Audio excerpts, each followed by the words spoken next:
बिस्मिल्लाहिर्रहमानिर्रहीम वस्सलातु वस्सलामु अला सय्यिदिल अंबिया'i वल मुरसलीन। सो स्टूडेंट्स, आप लोग जिस चीज़ का इंतज़ार कर रहे थे अभी तक कि जी इस्लामाबाद हाई कोर्ट ने क्या डिसीजन दिया है, क्या केस की हेयरिंग हुई है, क्या उसके अंदर फैसला हुआ है। तो केस अगेंस्ट जो पीएमडीसी है जी, उसकी हेयरिंग थी आज 14 नवंबर को, यानी कि फ्राइडे को। तो उसकी लेटेस्ट अपडेट्स मैं अब आप लोगों को देने जा रहा हूं, तो इसलिए टिल आज मेरे साथ अटैच रहिएगा। और विदाउट वेस्टिंग टाइम चैनल को सब्सक्राइब करके प्रेस कर ले बेल आइकॉन, ताकि आप लोगों को इस तरह की अपडेट्स बर वक्त मिलती रहे। मुझे आप इंस्टाग्राम और फेसबुक पर भी लाइक और फॉलो कर सकते हैं, आमिर इसाक ऑनलाइन के पेज से।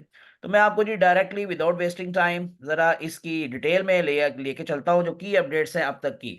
तो कुछ ऐसे भी स्टूडेंट्स हैं जिनको अभी तक इस केस का पता ही नहीं है, तो मैं थोड़ा सा उसकी डिटेल आपको जरा पहले बता देता हूं कि जो पिटीशन दायर हुई थी जी पीएमडीसी के खिलाफ इन इस्लामाबाद हाई कोर्ट, उसमें चैलेंज किया गया था एमडी कैट की पॉलिसी को, कि जो फोकस किया था इस बात पे कि with a focus on the whether the federal body has the jurisdiction to enforce a uniform policy given the 18th constitutional amendment which develop much of the educational authority to the provinces। यानी कि जो PMDC ने इख्तियारात जो है वो आगे सूबों को ट्रांसफर कर दिए और डिफरेंट यूनिवर्सिटीज को ट्रांसफर कर दिए कि सारे का सारा जितना भी जो टेस्ट है कंडक्ट भी वो करेंगे, पॉलिसी भी वो बनाएंगे, एडमिशन भी वो करेंगे डिफरेंट कॉलेजेस के।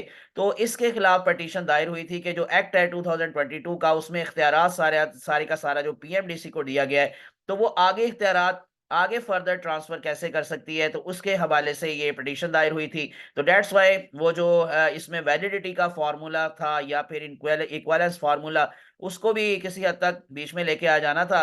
लेकिन जो इसमें आगे फर्दर जो इसका रिस्पांस आया वो क्या आया जी, कि प्रीवियस डायरेक्टिव में जो वहाँ पे जस्टिस अरबाब मोहम्मद ताहिर हैं, उन्होंने नवंबर 12 को इसकी जो थी वो पिटीशन को इसकी हेयरिंग के लिए एक्सेप्ट किया था। सो उन्होंने नोटिस इशू किए थे जी पीएमडीसी को, directed the petitioner's lawyer to the submit written arguments on the 14 November 2025। तो उन्होंने जो पिटिशनर के लॉयर थे उनको भी कहा था कि जी आप अपने आर्गुमेंट्स को रिटर्न फॉर्म में जमा करवाएं, और उसके साथ साथ उन्होंने पीएमडीसी को नोटिस जारी किया था और तलब किया था आज के दिन, यानी कि 14 नवंबर 2025 को, कि वो आकर इसके रिस्पांस के अंदर अपना जो है वो मौकफ दे और उसके ऊपर बताएं कि क्या ये जो ऑब्जेक्शन लगा है या पिटीशन दायर हुई है, क्या ये सही बात है या गलत बात है। अब इसके हवाले से मजीद जो की अपडेट्स है हमारे पास उसमें रिलेटेड टू इस हेयरिंग के जो हेयरिंग हुई है जी आज था, the Islamabad high court had previously order, उन्होंने जो ऑर्डर जारी किया था जी 14 नवंबर को